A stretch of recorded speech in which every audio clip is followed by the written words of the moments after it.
Good morning, everybody, and welcome to Living Astrology with Janet Hickox. Grab your cup of coffee or your tea, sit back, and let's chat about what is happening up in the stars above. And we have, I'm excited to say, a bit of a really interesting week ahead. Interesting good, not interesting as in some of 2020s where we were battling different transits that were highly energetic and also frustrating and crazy making. But rather this week we have a Sun-Venus energy that is literally impacting the entire week and literally impacting maybe the rest of the month as well, if not, even into the future. And so we are going to talk about that today. And then we're also going to talk about where the moon is this week and where it's moving throughout the week. And we are also beginning a new Pleiadian-Earth energy week with one exploring energy. And Pia and Cullen talked to us a little bit about that on Friday. So I want to take a look at that a little bit further.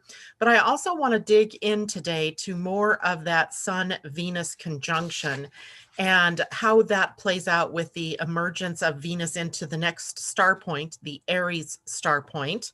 And what does that mean? And then also looking at where the Venus-Sun conjunction is in our human design.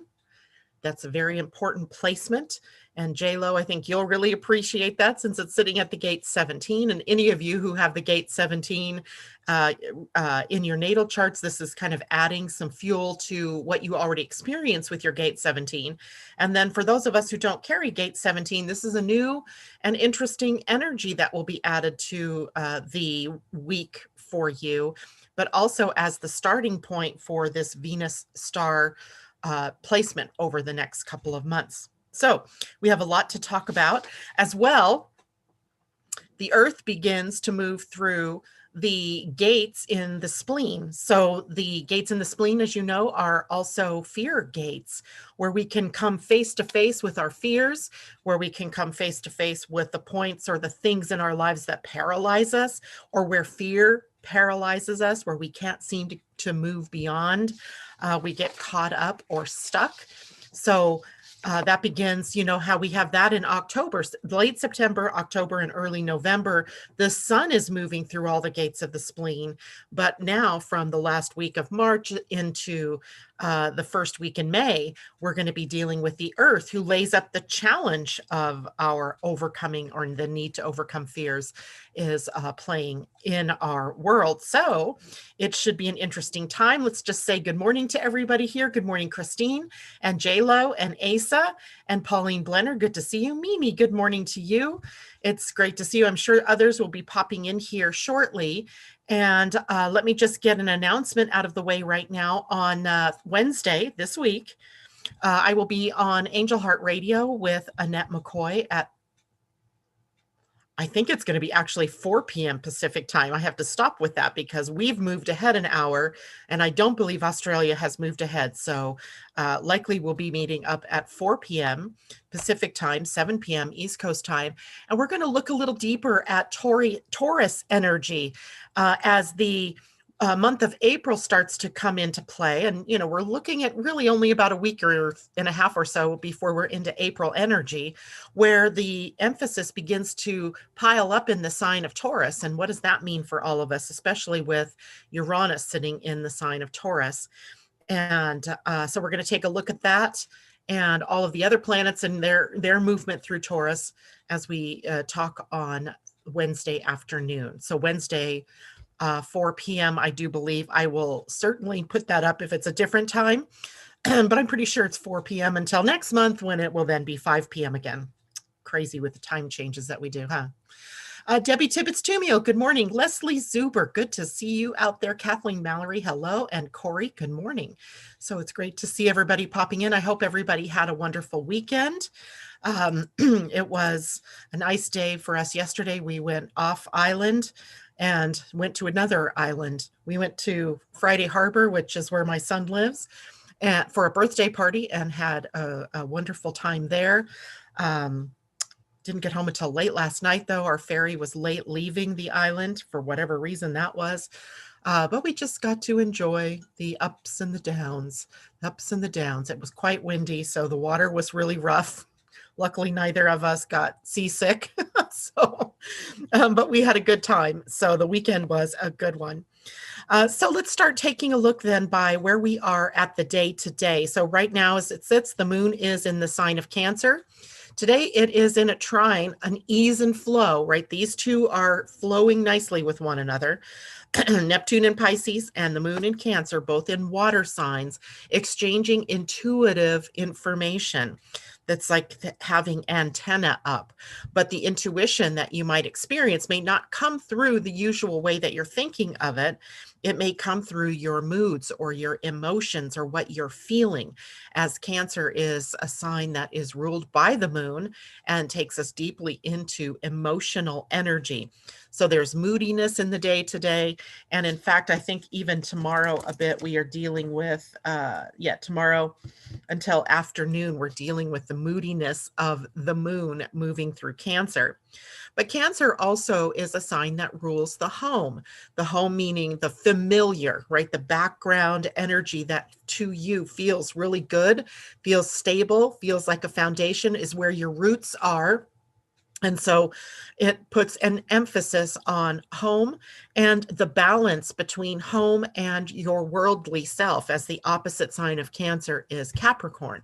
So Capricorn rules the 10th house of career and profession and our worldly endeavors, versus Cancer, where we are dealing with our home and the energies of home and the familiar. So we're asked to balance those energies during this period of time. It is a sign of nurturing, mothering. We think of Cancer as the ruler of mother, and that is, the typical, the traditional explanation.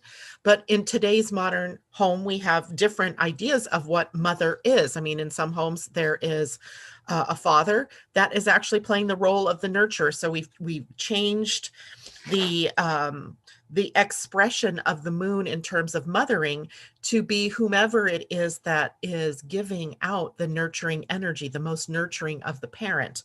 And sometimes it's a one-parent home, and it's one parent that's playing both the masculine and the feminine, that is both the nurturer and the disciplinarian.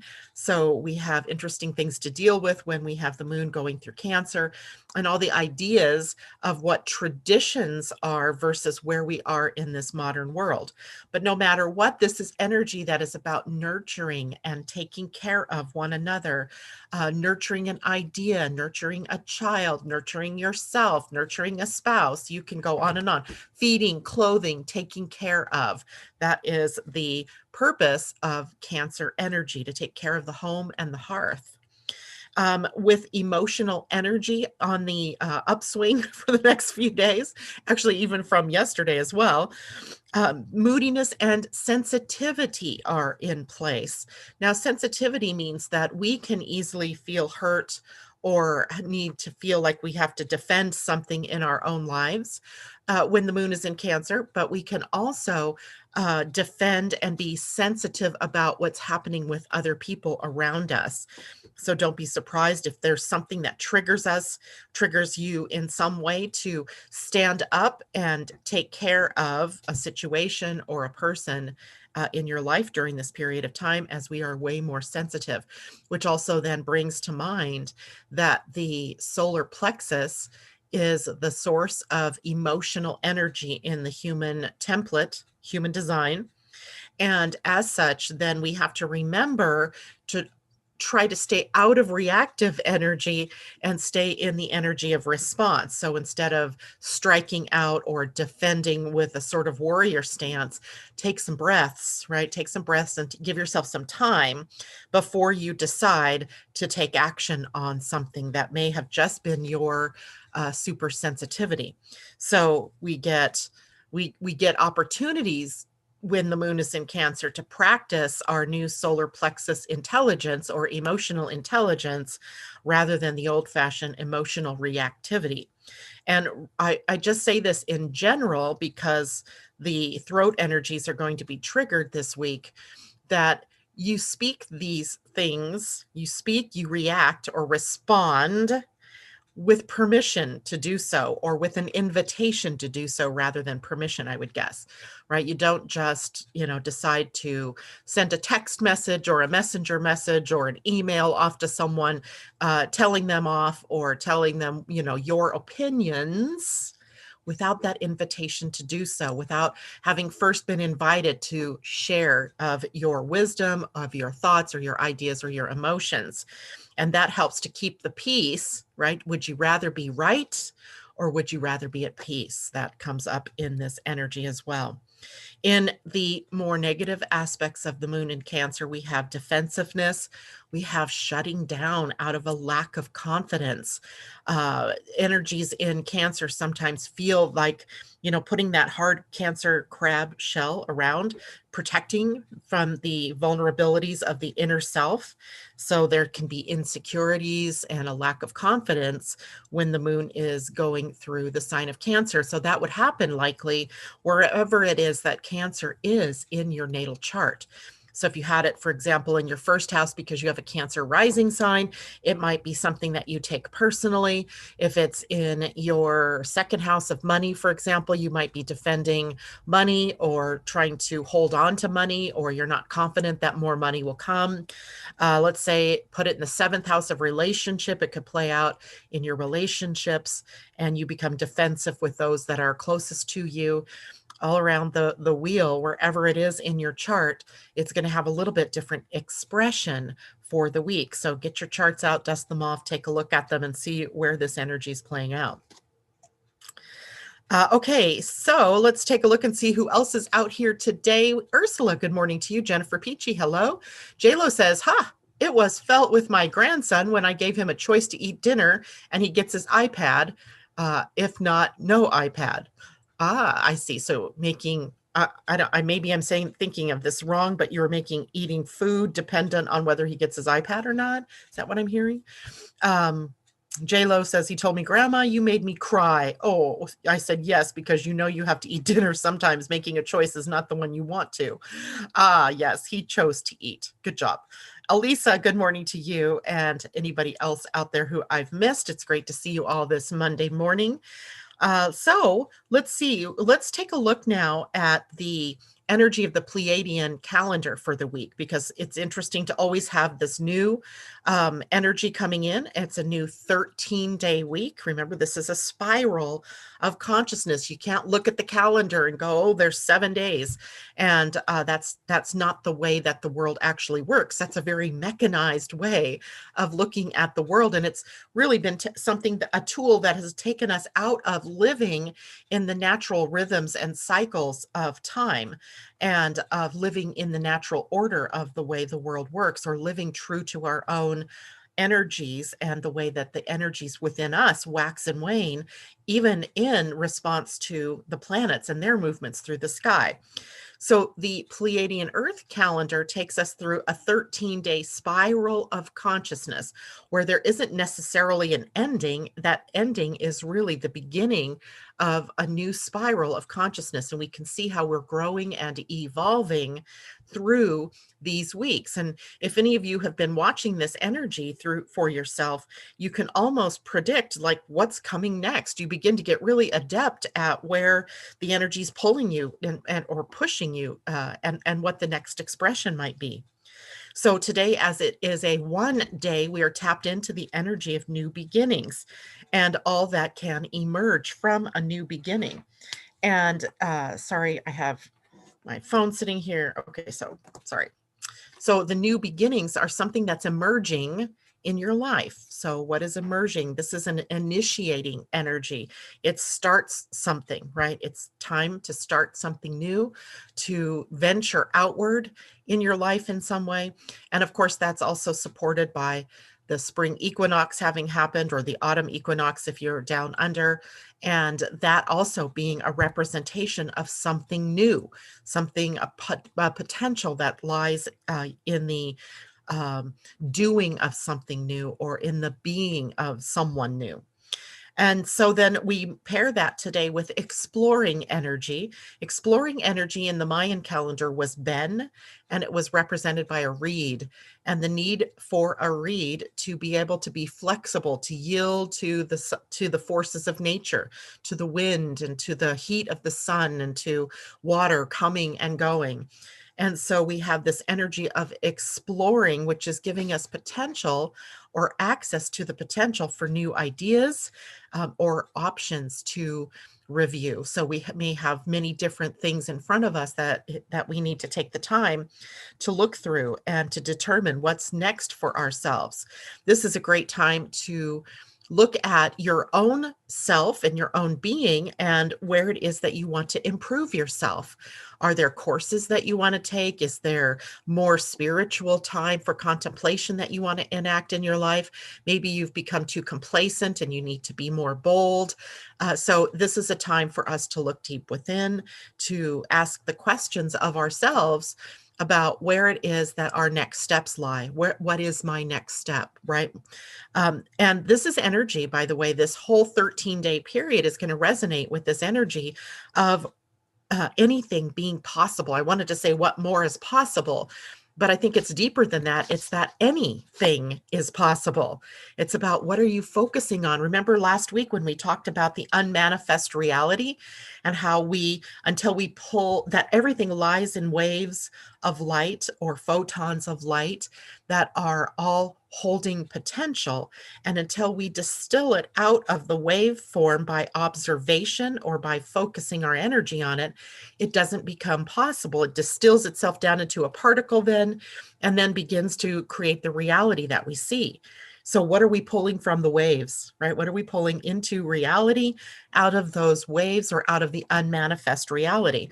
So this reminds us then that anything is possible, and it is primarily focused on what you believe, what you think is possible.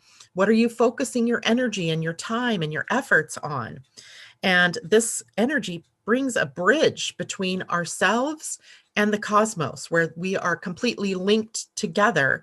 And that is not something that's breakable. You might ignore it, you could forget about it, but it doesn't change the fact that we are all tapped into the cosmos. We are all children of the cosmos. We are all part and parcel of the very same stars that we look at in the night sky, the very same sun, the very same earth, the very same animals and plants and all of that. So it reminds us about that bridge that we have, that we're holding space for, to bring in new ideas and to see the world in new and exciting ways without devolving into some of those old energies that we have been sort of holding on to for a long time. This is our big opportunity to shake up the land, right? To shake up the world, to shake up our ideas, to shake up our being, and to step forward into something new, even if it is unknown, right? Exploring energy you're not exploring what's known. You're really looking at what more is possible through what haven't I yet experienced. So what would I like to be? What would I like to experience? Where would I like to go? Who would I like to do it with? All of these different things are possible during this 13-day period of time. And remember, exploring energy then remains the umbrella energy for the whole of the 13 days, even though we'll move to healing and all of the other energies afterwards. We will still hold to this exploring energy. So exploring, so if I look at the calendar itself, we'll be exploring. See, tomorrow's 2 healing, then 3 seeing, then intuiting, evolving, self-regulating, and on. So we'll just be applying exploring energy to each of those different categories or those different days or those different day energies. So it doesn't go away just because it's today. It stays with us as a pulse, perhaps, of energy that infuses every other day afterwards until we get to day 13, where we then ascend or move up to the next level. All right. I'm interested to see what people think about that. Are you following that calendar? Are you noticing its impact in your life? Thank you, Debbie Tibbetts-Tumio. She says, remember to hit the like button if you're liking my videos. Please hit like.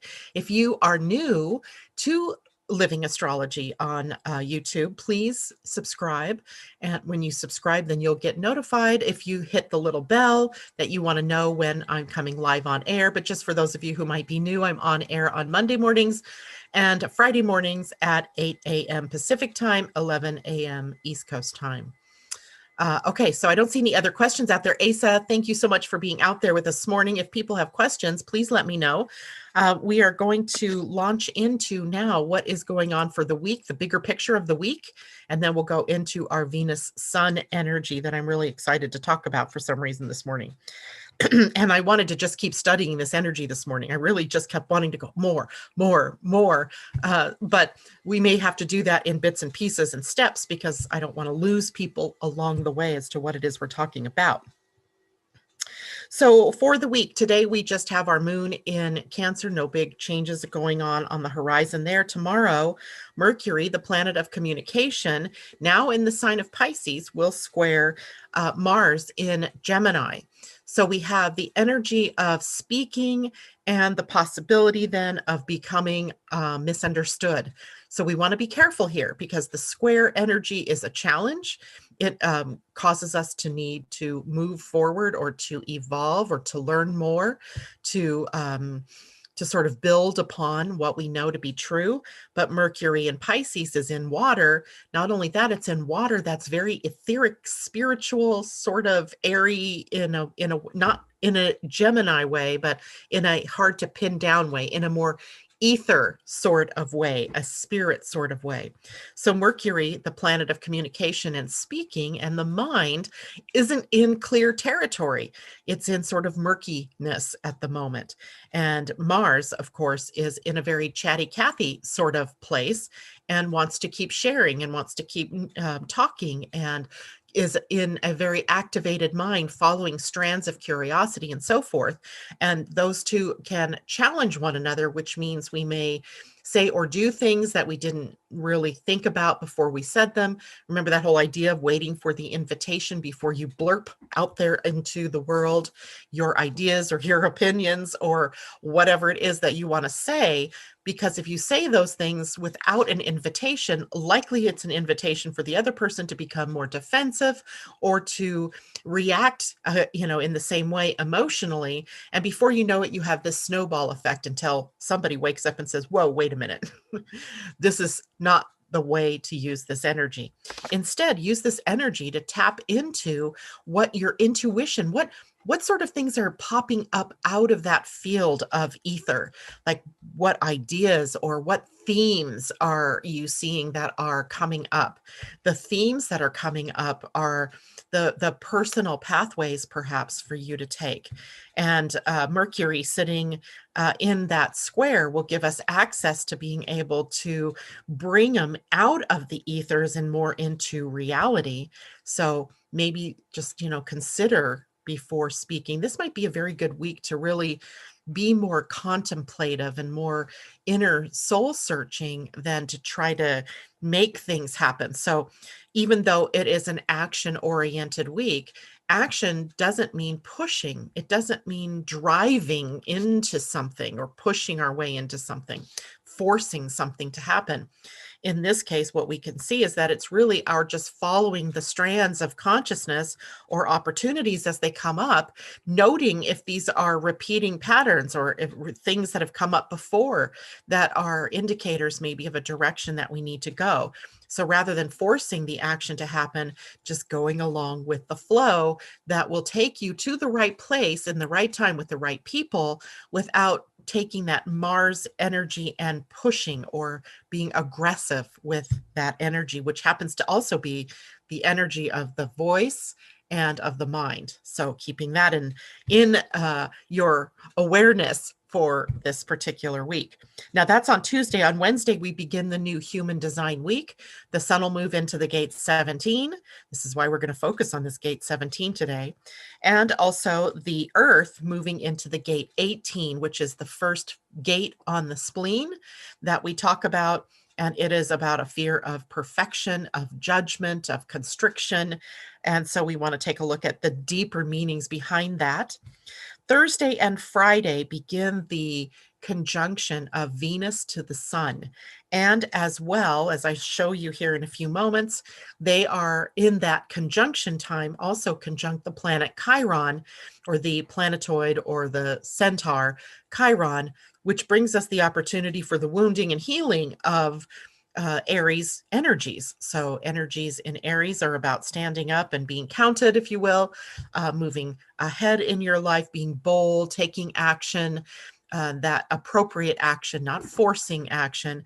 But the wound may be when we try to force things to happen, it blows up in our faces, and then we're left feeling like did something wrong, or my life never works out, or victim energy, right? That gets triggered there. And then as we go, and then also the star point, the Venus star point is in that same time period. So we're going to talk about that. Saturday's kind of a cooler day, nothing much going on. However, you're still in the impact of the Venus star point change, and in Venus having moved into Aries yesterday. So we're in bolder, more forward moving energy. And then the star point changes, and that is also a part of the Venus cycle. So we still get that impact then even throughout the weekend. And then on Sunday, we have the full moon in Libra. So not a horrendous week energetically, a kind of a good week, I think, if you are ready to see what more is possible, if you're ready to crawl out of the cave and to get more engaged in life and out in the world, sort of the outer self coming out to play. So, okay, questions, opportunities right now for you to ask your questions. Corey, I brought the calendar, but I haven't followed it yet. Oh, Corey, get your calendar out and mark it. I keep mine marked with the paper clips so I can always go right to it. Of course, I use this to talk to you guys about it, but I actually look at this every day so that I know what that energy is about. And then you start to really intuit the flow. The flow of this calendar is extraordinary. And it is the flow, it's actually like the tempo of the earth. As it is falling in its natural cycles, right? Not the artificial cycles that we have through our mechanical Gregorian calendar, but more through the evolution of consciousness. So it's really a wonderful tool. Then J-Lo, yes, woo, it's exciting energy, been feeling it for a while. And J-Lo says, I've noticed how things pop up when I'm thinking of it. Oddly, I do not even have to be speaking of it. It leads me into the research of something, even just opening Facebook or about to search Google. There you go. Pia mentioned the Venus influence and the Pleiadian. What about it briefly? And yeah, so we are embarking on a time period. I'm going to share my screen here, but I just wanted to make sure I have this. Here we go. So we're embarking on a time period starting midweek, Thursday, Friday, actually toward the end of the week, where Venus and the sun come into a conjunction. So here is the symbol for Venus. Here is the symbol for the sun. And not far behind during that conjunction is the planet Chiron. And Chiron at 8 degrees Aries. So if you read this, the Venus is at 5 degrees, 50 minutes. The sun is at 5 degrees, 50 minutes, an exact conjunction. Chiron at 8 degrees, 40 minutes. So they're literally just about 3 degrees apart from one another, still close enough to be in a conjunction. And that is the astrological configuration that occurs on Thursday and Friday. And this is the sort of harbinger of the next step in Venus's cycle. So this is called a superior conjunction because that Venus is actually invisible. You could look at it like this. Venus is on the other side of the sun, although that's not technically, exactly what's happening, but the sun is in between Venus and the earth. So we don't really get to see Venus at this point in time. Look out in the morning sky, look out in the evening sky. You're not seeing a Venus at this point in time because she's disappeared behind the glare of the sun. The sun is too bright, so it dims her light, right? So right now, the sun's light is brightest. If you're thinking of that relationship between Venus and the sun. But then you also have Chiron, who is just in front of the sun, sort of close to where the Sun and Venus go next. So we go from this conjunction of what more is possible into this conjunction of the healing path to get there. So it's kind of an eloquent sort of connection between these planets. Remember that Chiron in Aries, he's here for a long time. So he's already been here maybe 2 years, I think. Another 5 years here in this sign. So he's slowly helping us evolve the energy of the I am, right? Or of our claim to what our true nature is, or of our authentic selves. So we have the possibility here of really learning two big deals. One, about the interdependent nature of the universe, as well as this new emerging paradigm and what's in that paradigm, because we are all, with this conjunction happening here, in the process of emerging. And what is it that's emerging? I think everybody has that sort of feeling within them about what might be emerging personally, but also what's emerging in the bigger, wider world, or what's emerging as a universe, right? The universal potential for becoming more unified, being more in the energy of universal love. Those are the things that are emerging, and we are distant from that in our everyday expression. So what's emerging is the potential for us to keep moving and moving toward more unity. And we can't have unity at the same time we have division. So we're having to heal some of those things, Chiron, that stand between us and being whole, being healed, being one, and being able to live in peace, which is ultimately what all of this is leading us to, right? That golden age of peace, where we no longer have to have battles that we're fighting, or wars, or things like that. So even though we're a long way off from that, this gets us the start. And it also is showing us that it begins in very profound ways when we open up our minds and our hearts and our emotions to the possibility that that can happen. If we don't even consider that that's a possibility, if all we can see is the negativity out there, then we're making it that much longer before we can actually get to where we want to be, which is to the peaceful place, or to being in, a sort of brotherly, sisterly sort of relationship to one another. So while that's a ways off, it starts somewhere, and here's its starting point. So we have both the Venus conjunct Sun, but we also have Venus having moved into Aries, and then we have the Venus star point moving into Aries as well.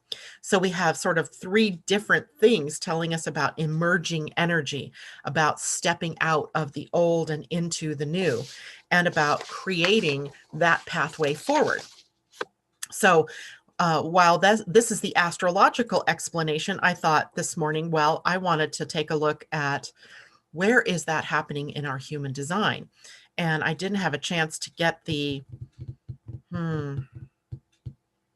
I didn't get a chance to really get the chart up before it was time for me to go live. So we'll do this without the chart, maybe Friday, or Asa, remind me to put a graphic up later for where this is happening in human design.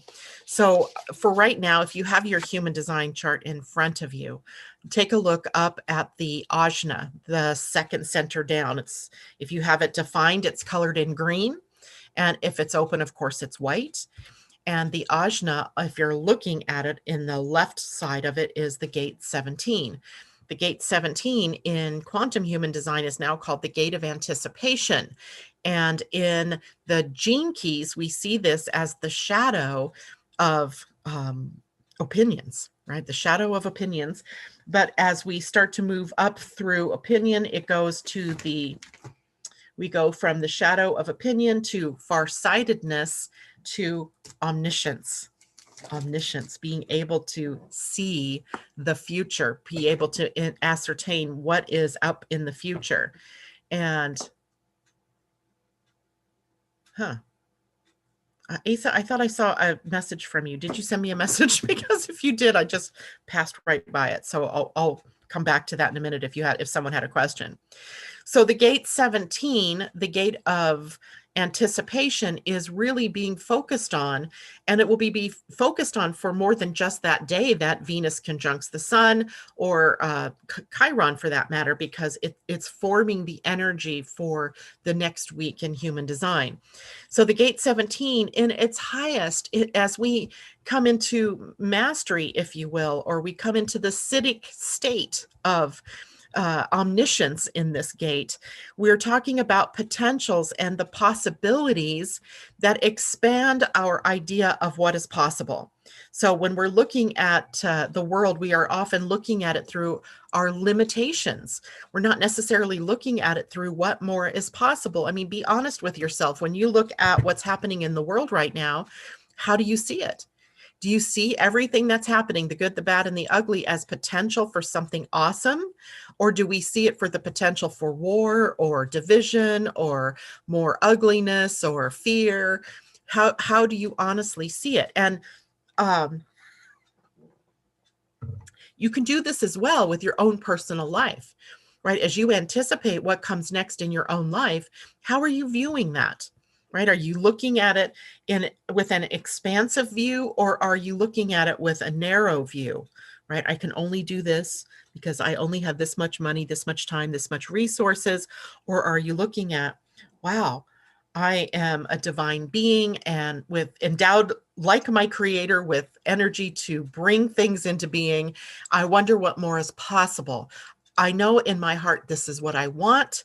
So if this is what I want, I know it can be, but it's going to happen likely in right timing with the right people, right opportunities. And that's in the realm of the universe, right? Or God or source, cosmos, right? So your job then is to stay focused on the idea or the object that you want, or how you want to be living your life, or what direction you would like to go, but holding it with as much openness, with possibility thinking as you can.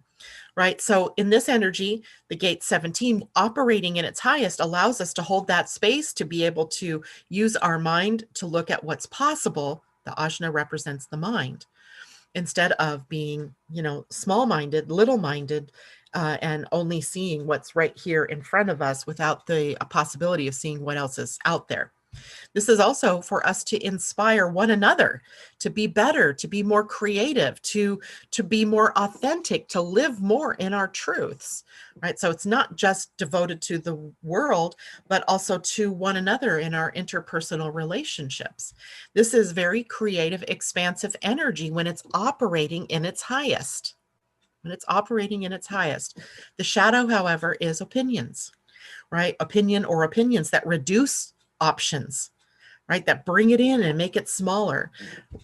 By embracing opinions as truth and acting on them, we make it smaller, right? We make it smaller. Instead of thinking big and what more is possible, then we think smaller. And a lot of times it's those opinions that bring us into almost the calcification, where we can't really break out of the hard shells of the things that we've created. The only way for us to do that is to bust that out by opening up the heart, the mind, the solar plexus to what more is possible. So we're here to learn through the gate 17 to share opinions, thoughts, and ideas in the right timing. And what does that mean? Well, the right timing is when you have an invitation to share your thoughts, your ideas, and your opinions, or when people ask for them. Right? We don't just go out there and, blurt things out, because when we do that, we create chaos. We create a problem. That's an invitation to reaction from the outer world, people, especially in our outer world. So we're learning to be able to share our opinions in the right timing by waiting for that timing via the invitation. Or literally when someone says, hey, do you have any idea about how I can manifest XYZ?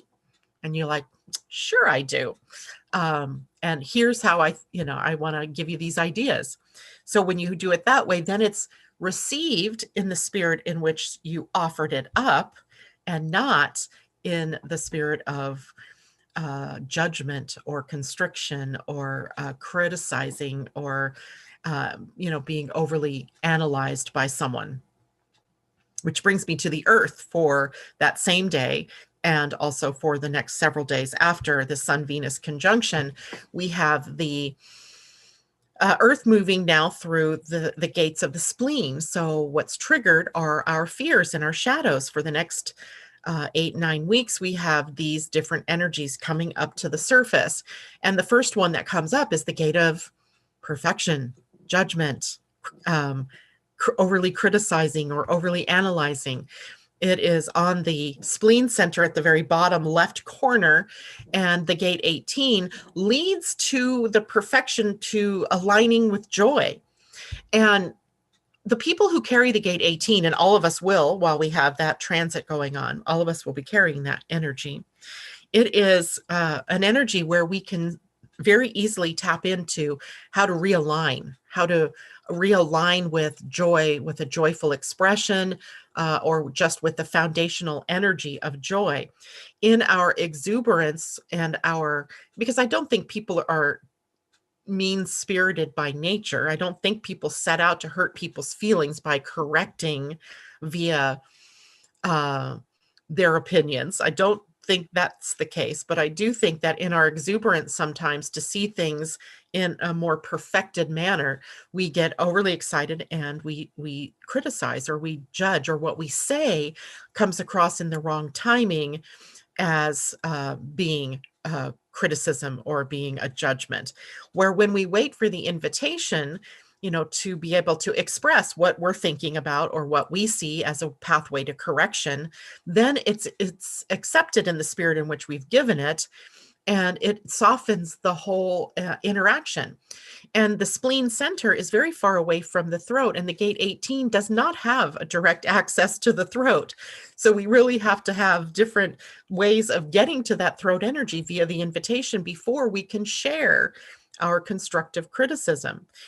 And it's not just that we do that to other people. I think the most negative expression of this particular energy is when we turn it inward. When we turn it inward and we find all of our failings, when we pick ourselves apart, all the reasons why I can't do something instead of all the reasons why I can do something. And, oh, by the way, just learn the rest along the way. We have a sort of nature that thinks that everything has to be perfect before we can actually take action. And if you're someone who has the gate 18 defined by birth, you're probably sitting there shaking your head because you understand this is a part of who you are, this drive to be perfect, or to be in the perfect place with the perfect amount of information, the perfect, what you name it, right? Perfection. And then you'll put your book out there, or then you'll launch your project, or then you'll get into that relationship. So we find ourselves then paralyzed in this gate sometimes by inaction due to fear that it's not perfect, or we're not perfect, right? So we keep playing with it. We keep holding it, procrastinating even from launching something or doing something because of fear that it isn't good enough yet. So we have to understand that everything is as it is in the moment. It can't be any better than it is in this moment, or else it would be. Right? So now is the perfect time. You can deal with any editing that needs to be done, any changes that need to be made later, right? The important thing right now is to be out of that turning that finger of blame and shame, or judging yourself, or being overly critical of yourself, and turn it into a love for where you are in this moment, everything that you've experienced to get you where you are. And you know what? I'm going to step out of my comfort zone a little bit, and I'm going to jump out there, right? I'm just going to jump out there. When we look at the gate 18, it is often a place where we can shut ourselves down. We can shut ourselves off from the joy that is just across the channel, right? We can shut ourselves off from that because it isn't the perfect relationship, the perfect timing, etc., etc. So while we have Sun, Venus, and Chiron at the gate 17, with that whole idea of letting go of opinions, the Earth at the gate 18 is going to be bringing us the thing that needs to be taken care of before we can really be in that expanded place of sharing ideas and possibilities. Before we can inspire one another, we have to stop judging one another. Before I can aspire to be my full authentic self in the world, I have to deal with or handle the self-perfecting judgment that I have. So all of us going through this for the next week or so with this energy. And of course, it doesn't end there, right? It doesn't end there. The story is that the following week, the Earth will be in another gate of the spleen. And for the next, 8 weeks, then we're going to be dealing with these different energies. So of course, we'll be talking about those over time. Okay, questions, comments, help. J-Lo, I like the way that sounds. J-Lo says, maybe it's just me always tinkering my mental, but I always see the positive in all. Sometimes my kids do not enjoy it. J-Lo says, I have the gate 18 in the 6th line and 18-4 with Pluto there. I guess it's time to research more about Plutonian energy. Well, Pluto being at that gate 18 is a generational hallmark, right? So that's a generation of you born right around that same time period that would have the gate 18 activated by Pluto. So it's your generation that's here to sort of go through the transformation of that energy. So when we look at the gate 18 through the gene keys, the gate 18 is judgment in the shadow, integrity in the gift, and then perfection in the highest expression. So that might be a great contemplation for all of us if you have your Gene Keys book or you've been studying the Gene Keys, to take a look at the 17 and the 18 through the Gene Keys and get a deeper idea of what all of that energy is about, helping us to see deeper into that expression. Okay, well, let's go through any other questions. Kathleen Mallory, I have Saturn at gate 18. So those of you who have it already defined by a planet, any planet for that matter, are familiar with how this concept of judgment or self-judgment or perfectionism, how that's playing out in your life. You've seen it, right? And it can play out in both ways. It can play out from the part where you're in constant judgment of yourself or in constant criticism of yourself or others, but it can also play out in the more positive side where you use your critical eye or your critical skills to be able to oh, I see, I'm getting text messages from a number that's 3 digits, that because it's from the far distance, I'm not seeing it correctly, and I keep thinking it says Asa, but it's not you. I'm sorry. That's why I keep thinking there's questions out there. So anyway, so if you have it already, you're familiar with this energy, but what might be unfamiliar is the people who don't normally have this energy, and suddenly it's triggered and you find yourself being critical or judgmental, getting caught up in that, using your opinions and your criticism without the invitation to do so, and upsetting the people in your relationship. So this is why we need to talk about this, because it's a pathway to really break your relationships. When you start to do things like that, when you share information out of time, when you share your opinions instead of out of the right timing, which means without that invitation to do so, or it may come off then as judgmental to other people, even though maybe in your own heart of hearts, what you're trying to do is noble. I mean, maybe you're trying to, really nobly create a pathway for someone to move to a more perfected state, or for even your own self to move there, but you're doing it in the wrong way, which then blows it up. In which case, if it's in an interpersonal relationship, you could be undermining your relationships. So it's very important to get this one right? To understand this one so that you're not blowing up your relationships. And how that goes is sometimes somebody says something, you come back and say something to them, they come back and say something to you, and back and forth and back and forth, and until where? Till it just explodes? or you end up, turning your backs on one another. So it's an important energy for all of us to learn to keep our relationships healthy, but to also keep yourself clear of that field of energy that wants to be perfection seeking, criticizing, and judgmental. Okay. All right. So let me go back here and see if there are other questions. JLo, now I'm curious to know what gate my family has that always criticizing others outside, and all I do is pray for them. Well, let's look at it this way.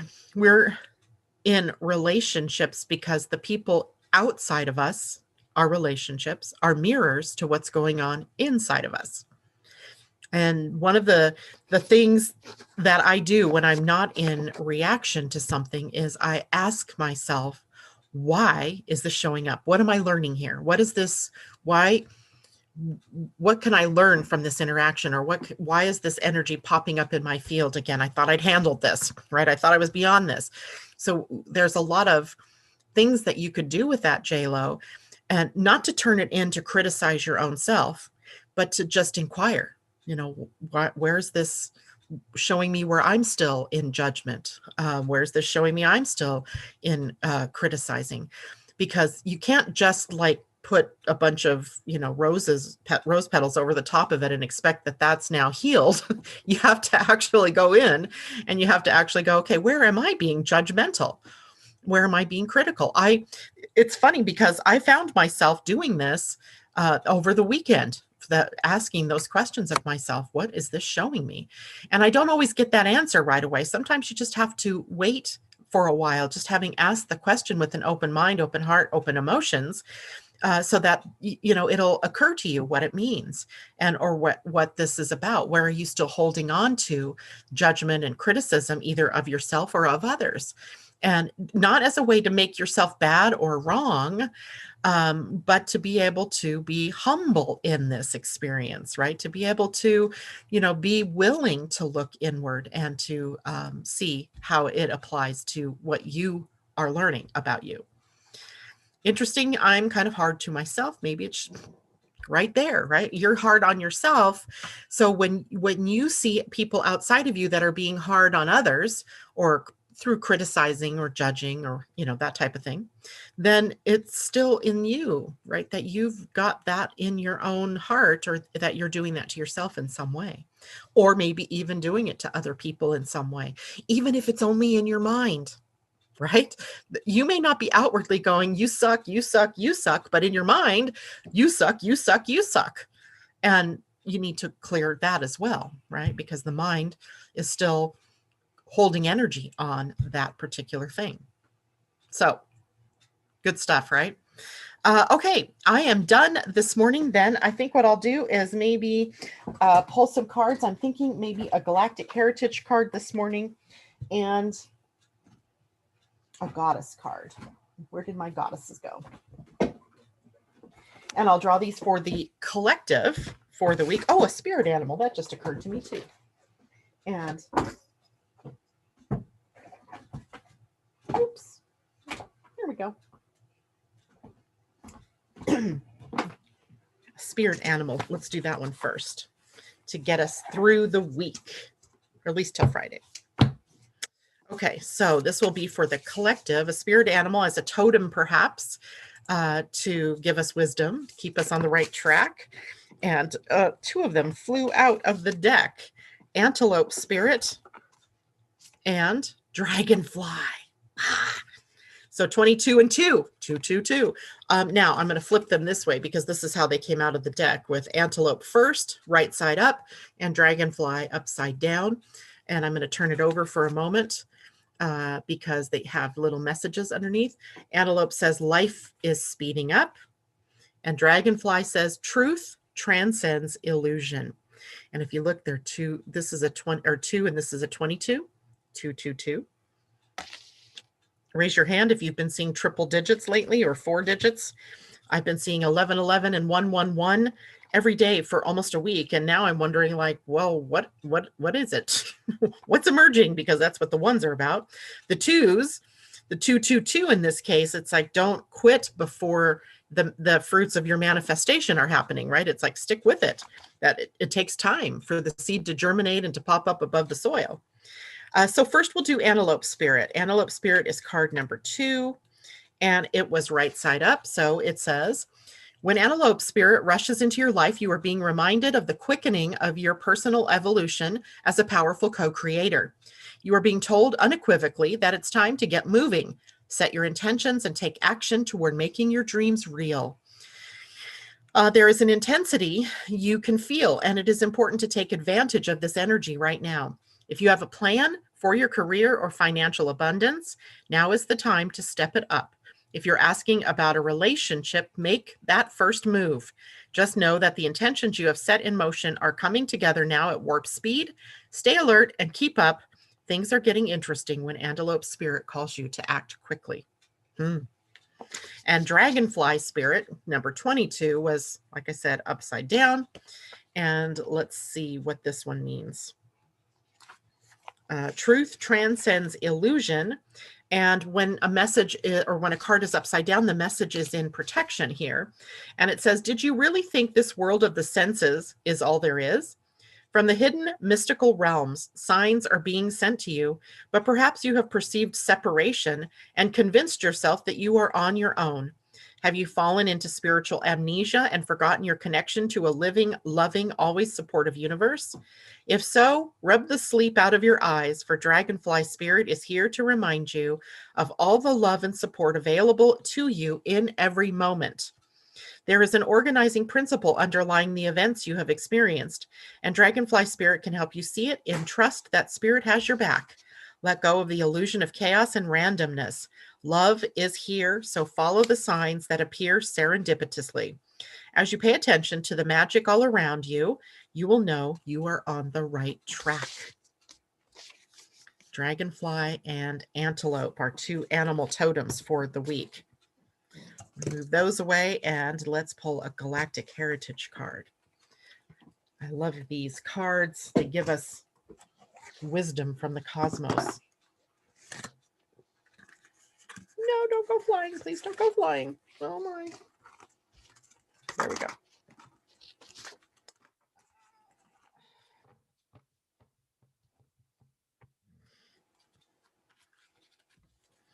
Okay, so the Galactic Heritage cards. Coming full circle. Sirius in the present. Card number 60. 6. Staying in the flow.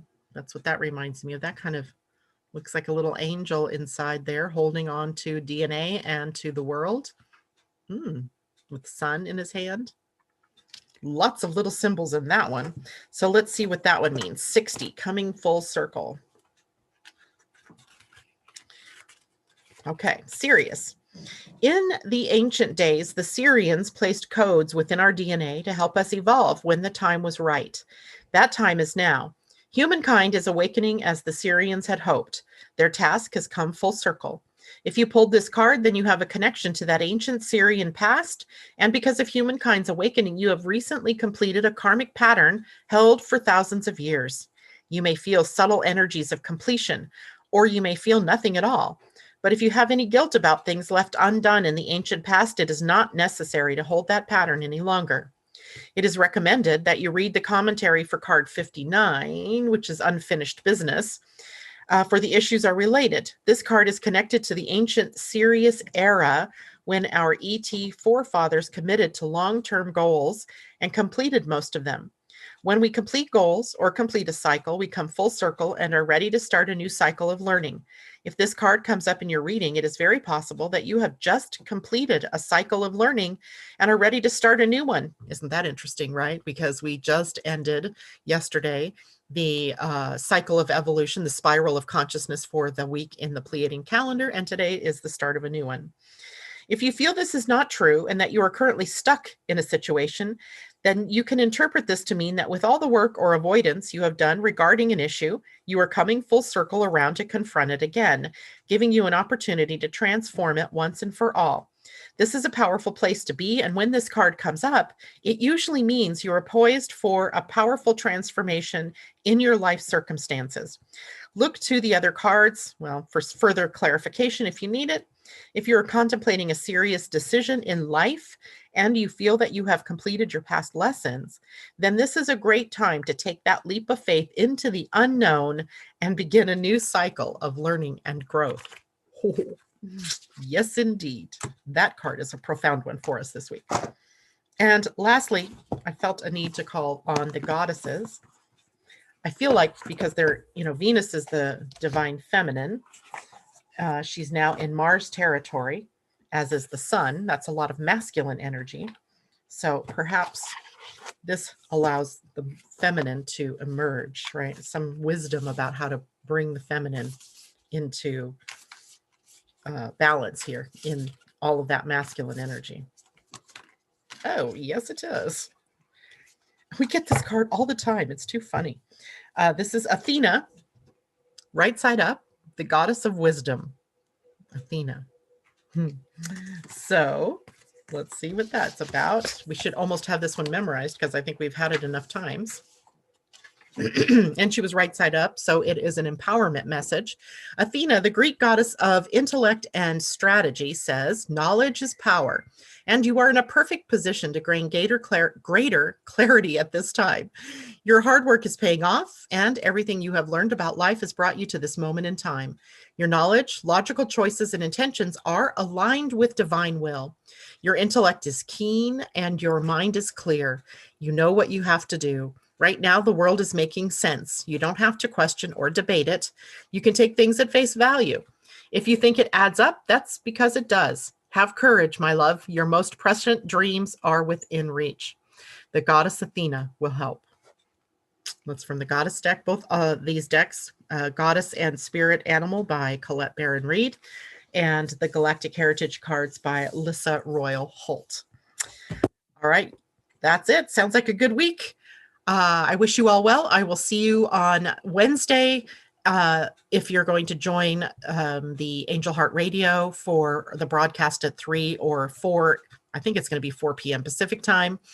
And that you go to the Angel Heart Radio Facebook page, and Annette and I broadcast live to that page. And then I'll be again with you on Friday morning. All right, you guys, have a great week. Talk to you later.